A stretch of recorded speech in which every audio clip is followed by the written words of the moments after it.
Halo teman-teman semua, pada kesempatan kali ini saya akan menjelaskan tentang perkembangbiakan hewan. Apa itu perkembangbiakan? Perkembangbiakan adalah proses biologi di mana suatu organisme menghasilkan organisme baru yang sejenis dengan induknya. Proses ini terbagi menjadi dua, yaitu reproduksi seksual atau generatif dan reproduksi aseksual atau vegetatif. Perkembangbiakan aseksual. Perkembangbiakan aseksual pada hewan adalah proses menghasilkan individu baru tanpa melibatkan peleburan sel kelamin jantan dan betina. 3 cara reproduksi aseksual. 1. Pembentukan tunas. Hewan membentuk tunas yang kemudian tumbuh menjadi individu baru. Contoh hewan yang melakukan ini adalah Porifera dan Coelenterata. 2. Fragmentasi. Hewan dibagi menjadi 2 atau lebih bagian dan setiap bagian tumbuh menjadi individu baru. Contoh hewan yang melakukan ini adalah Planaria. 3. Partenogenesis. Betina memproduksi sel telur tanpa fertilisasi. Contoh hewan yang melakukan ini adalah lebah, semut, dan tawon. Reproduksi aseksual. Reproduksi aseksual ini lebih instan dan membutuhkan energi yang lebih sedikit dibandingkan dengan reproduksi seksual, namun kebanyakan hewan yang melakukan reproduksi aseksual adalah hewan yang berukuran kecil dan tidak ada mamalia yang melakukan reproduksi ini. Perkembangbiakan seksual. Perkembangbiakan seksual pada hewan terjadi melalui proses peleburan antara sel sperma jantan dan sel telur betina yang kemudian membentuk zigot. Zigot ini akan berkembang menjadi embrio dan akhirnya menjadi individu baru. Proses ini dapat terjadi secara internal atau eksternal. Fertilisasi internal. Fertilisasi internal adalah proses peleburan antara inti sel telur dan inti sel sperma terjadi di dalam tubuh induk betina. Contoh hewan yang melakukan fertilisasi internal adalah sapi, ayam, kura-kura, dan buaya. Fertilisasi eksternal. Fertilisasi eksternal adalah proses peleburan antara sel telur dan sel sperma terjadi di luar tubuh induk betina.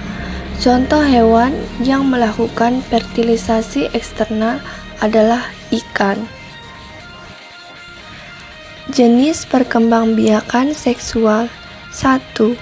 Vivipar. Hewan melahirkan anak yang telah berkembang dalam rahim induk. Contoh hewan vivipar adalah sapi dan manusia. 2. Ovipar. Hewan menelurkan telur yang kemudian dibuahi di luar tubuh induk. Contoh hewan ovipar adalah ayam dan kura-kura. 3. Ovovivipar. Hewan menelurkan telur yang kemudian dibuahi di dalam tubuh induk dan melahirkan anak yang telah berkembang. Contoh hewan ovovivipar adalah ikan gupi. Perkembangbiakan lingkungan. Perkembangbiakan lingkungan adalah cara utama hewan untuk memproduksi dan menciptakan individu baru, memastikan keberlangsungan spesies mereka. Tahapan perkembangan hidup hewan. 1. Embrio. Embrio adalah proses awal perkembangan di mana sel telur yang telah dibuahi berkembang menjadi embrio. Embrio ini kemudian berkembang menjadi janin yang siap lahir. 2.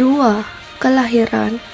Tahapan ketika embrio dilahirkan atau menetas. Pada beberapa hewan, seperti belalang, telurnya menetas menjadi nimfa, yang kemudian berkembang menjadi belalang dewasa. 3. Perkembangan menuju kedewasaan. Setelah kelahiran, hewan mengalami pertumbuhan muda dan berkembang fisik.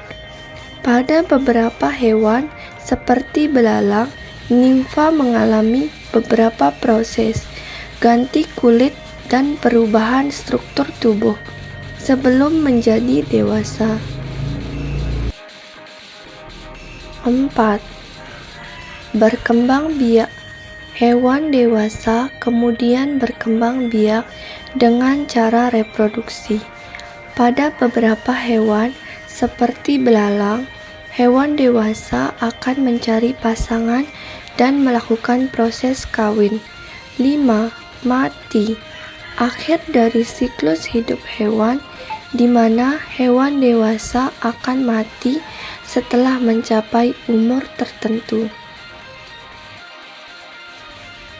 Perkembangan hidup hewan juga dapat dibagi menjadi dua jenis, yaitu perkembangan langsung dan metamorfosis. Perkembangan langsung terjadi pada hewan yang muda, hanya mengalami pertambahan ukuran tanpa perubahan struktur tubuh yang signifikan, seperti pada serangga. Metamorfosis terjadi pada hewan yang muda, memiliki struktur dan fungsi organ tubuh yang berbeda dengan hewan dewasa, seperti pada belalang yang menetas dari telur menjadi nimfa sebelum menjadi dewasa. Demikian materi yang dapat saya sampaikan pada kesempatan kali ini. Jika pada saat saya menyampaikan materi ada kekurangan dan kekeliruan, mohon dimaklumi, karena kesempurnaan hanyalah milik Tuhan. Terima kasih, sampai jumpa di materi selanjutnya.